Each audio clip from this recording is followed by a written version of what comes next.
shall I go forth when my heart is here? Turn back, dull earth, and find thy center. Romeo, my cousin Romeo. He is wise, and all my life has stolen him home to bed.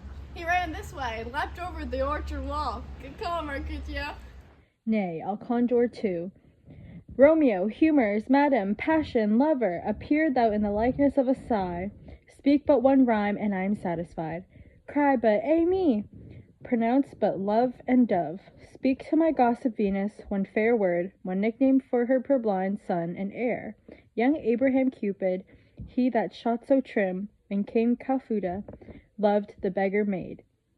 He heareth not, he stareth not, he moveth not. The ape is dead, and I must conjure him. I conjure thee by Rosaline's bright eyes, by her high forehead and her scarlet lip, by her fine foot, straight leg, and quivering thigh, and the dements that there adjacent lie, that in thy likeness thou appear to us. And if he hear thee, thou wilt anger him. This cannot anger him. 'Twould anger him to raise a spirit in his mistress' circle, of some strange nature, letting it there stand, till she had laid it on conjured it down, that were some spite. My invocation is fair and honest.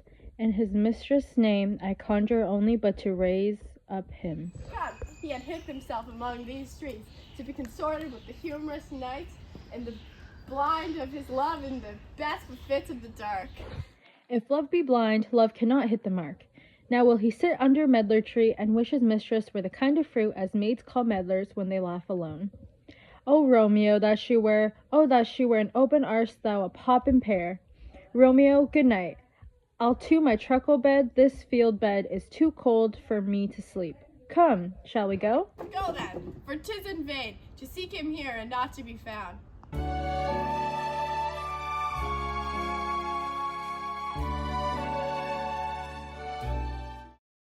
He jests at scars that never felt a wound, but soft is light through yonder window breaks. It is the east, and Juliet is the sun. Arise, fair sun, kill the envious moon, who is already sick and pale with grief. But that thou art be her maid, who is far more fair than she, but be not her maid, for she is envious, whose vestal livery is already sick and green. None but fools do wear it, cast it off. My lady, oh, it is my love, oh, that she knew she were, but she speaks of nothing. What is of that? Her eyes disclosed as I will answer it. I am too bold. 'Tis not to me she speaks. Two of the fair stars in all the heavens, having some business to entreat her eyes, to twinkle in the spheres till they return. What if her eyes were there, they in her head? The brightness of her cheeks should shame those stars, as daylight doth a lamp her eyes in heaven, would though the airy region seemed so bright, that bird would sing and think were not night. See how she leans her cheek upon her hand. Oh, that I were a glove upon that hand, that I might touch that cheek. Ay me. Speak again, bright angel, for thou art as glorious as the night. Bringest my hand as the messenger of heaven. On to white upturned wandering eyes of mortals that fall back to gaze on him, when he bestrides the lazy puffing clouds and sails upon the bosom of air. O Romeo, Romeo, wherefore art thou Romeo? Deny thy father and refuse thy name, or if thou wilt not but be much sworn, my love, and I'll no longer be a Capulet. Shall I hear more, or shall I speak at this? 'Tis but thy name that is my enemy. Thou art thyself, though not a Montague. What's a Montague? Is it nor hand nor foot, no arm nor face, nor any other part belonging to a man? Oh, be but some other name. What's in a name? That which we call a rose, by any other word would smell as sweet. So Romeo, were he not Romeo called, retain thy dear perfection which he owes, without that title. Romeo, doff thy name, and for thy name, which is no part of thee, take all myself. I take thee at thy word. Call me love, and I'll be new Baptist. Henceforth will never be Romeo. What man art thou that dost be screened at night, so stumblest on my counsel? By a name I do not know how to tell you who they am. My name, dear saint, is hateful to myself, because it is an enemy to thee. Had I written it, I would tear the word. My ears have not yet drunk 100 words of thy tongue's utterance, yet I know the sounds. Art thou not Romeo and a Montague? Neither, fair maid, is it either thee dislike. How comes that hither? Tell me, and wherefore the orchard walls are high and hard to climb, and if the place death, considering who thou art, if of my kinsmen find there here. With love's like wings do I impeach these walls, for stony limits cannot hold thy love out. If thou do see thee, they will mutter thee. Alas, there's no much more peril in thine eye than 20 of her swords. Look thou but sweet, I am proof against their timidity. I would not for the world thy saw thee here. I have not night's cloak to hide me from their eyes, but thou love me. Let not them find me here. My love were better ended up by hate. Thou love prologue my wanting thy love. By whose direction hast thou out this place?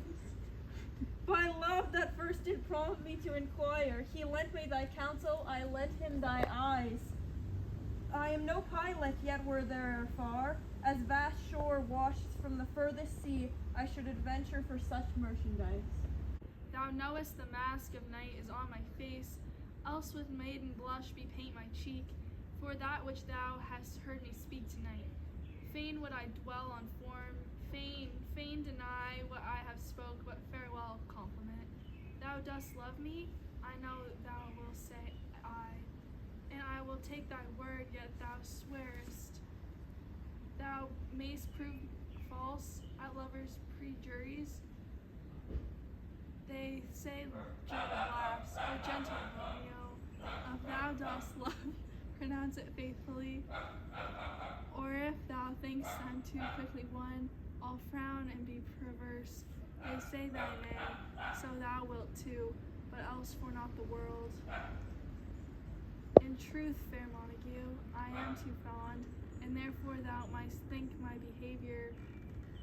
Thee trust me, gentlemen, I'll prove more true than those have more coing to be strong. I should have been more strange. I must, but thou overheard ear was where my true love passion, therefore pardon me, and not impudently yielding to light love, which dark night hath so discovered. Lady, by yonder blessed moon I vow, that tips with silver with these fruit tree tops.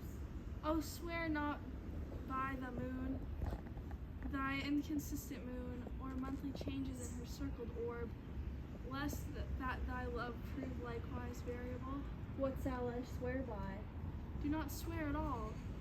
If thou wilt swear by thy gracious self, which God or my idol thee and believe thee. It's my heart, dear love. Well, do not swear, although I joy in thee, I have no joy of this contract tonight. It is too rash, too unhavish, too sudden, too like the lightning which doth cease to be.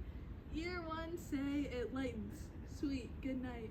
'Tis but of love by summer's ripening breath may prove a beauteous flower when we next meet.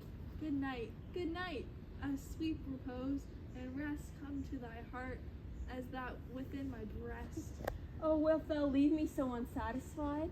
What satisfaction canst thus have tonight? 'Tis the exchange of thy love's faithful vow for mine. I gave thee mine before thou didst request it, and yet I would it were given again. Why this withdraw it? For the purpose, love. But to be frank and give it thee again, and yet I wish but for the thing I have. My bounty as boundless as the sea, my love is deep. The more I give to thee, the more I have, for both are infinite. Juliet! I hear some noise within, dear love. Adieu. Anon, good nurse. Sweet Montague, be true. Say but little, I will come again. Oh, blessed night, I am afraid being in night. But will this all be a dream, too flattering, sweet to be substantial? Thee words, dear Romeo, and good night indeed. If that thy bent of love honorable, thy purpose marriage, send me word tomorrow. But one, I'll pursue and come thee. Where and what time will perform thy right, and my fortness of thy foot I'll lay, and follow thee, Lord, throughout the world. Madame! I come anon, but if thou mean'st not well, I will beseech thee. Madame! By I come to cease thy strife, and leave me on my grief, tomorrow I will send. 1,000 times the worse to want thy light. Love goes towards love as schoolboys from their books. By love towards school with heavy looks. Heinz, Romeo, heist. Oh, for a falconer's voice, to lure this tassel gentle back again. Bondage is hoarse, and may not speak aloud, else will I tear the cave where echo lies, and make her airy tongue more hoarse than mine, with repetition of my Romeo's name. It is my soul that calls upon my name. How silver sweet sounds lover's tongue by night, like softest music to attending ears. Romeo, Mind I say, what o'clock tomorrow shall I send to thee? by the hour of 9. I will not fail, 'tis 20 year till then. I have forgot why I did call thee back. Let me stand here till thou remember it. I shall forget. I have thee still stand there, remembering how I love thy company. And I shall say to love thee still forever, forgetting other name home but this. 'Tis almost morning. I would have thee gone, and yet no fog further than a woman's bird. That's let it hop a little from his hand, like a poor prisoner in his twisted gaze, and with a silken thread plucks it back again, so loving jealous of his liberty. I would I were thy bird. Sweet, so would I, yet I should kill thee with much cherishing. Good night, parting is such sweet sorrow, that I shall say good night till it be morrow. Sweet dwell upon thine eyes, peace in thy breast. Would I bear to sleep in peace, so sweet to rest. Hence will I to my ghostly sire close tell, and help him to crave as my dear hath to tell.